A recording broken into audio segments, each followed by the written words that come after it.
My name is Sebastian Ortiz, owner of the world-famous organization, Sebastian Smiles.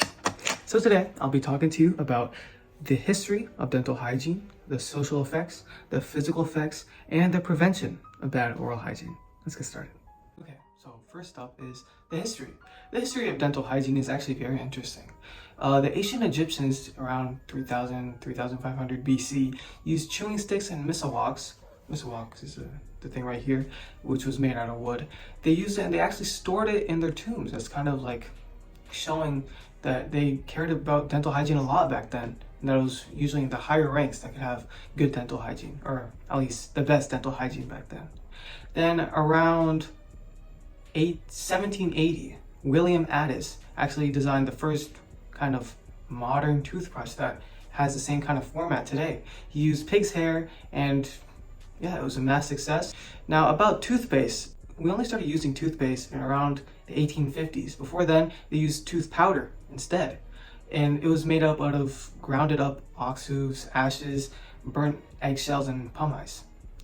All these advances have led to what we have today. You know, the ergonomic toothbrush and the very well, I wouldn't say toothpaste tastes good, but it would taste way better than it was back then. Okay, so now we'll talk about the tough topic that is the social effects of dental hygiene.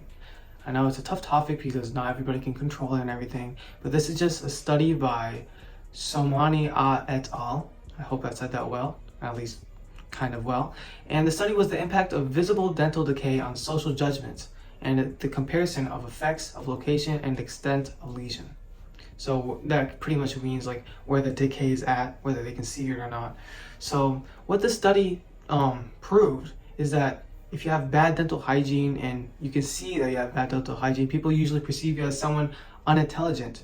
Maybe you'll be perceived as awkward and having poor social skills, which will probably cause you to usually smile less often, and your self-esteem will go down, and you might be perceived as more unattractive. I mean, I wouldn't like somebody with black teeth anyways. And you might become more shy and tense around people. So it's definitely really important, at least if you care about your social life, to have good dental hygiene. So whenever you talk to someone, your breath doesn't make somebody throw up. You know, that'd be pretty bad. Okay, so on the topic of bad breath, I'll be talking about the physical effects of bad dental hygiene. So first up is jaw and mouth pain, and that often is signs of stress. And believe it or not, most oral problems actually stem from overall health problems like in the body. And like bad breath, that could be bad oral hygiene, so make sure you floss, brush, everything. Make sure you brush your tongue too. That's something that a lot of people forget, and it shows. But that also can be coming from sinus, lung, liver, kidney, or stomach problems or infection in those areas. Next is swollen gums. Those are from gingivitis or periodontal disease, and it's often from bad oral hygiene. And sores and unusual patches in your mouth can be a sign of something like benign, like a white or yellowish canker sore, or even oral cancer, which I know, it's crazy. Oral problems can usually stem from health problems, so make sure you visit your dentist more, because they're usually the first one to notice if something's wrong with you or something's wrong with your body. They might just save your life.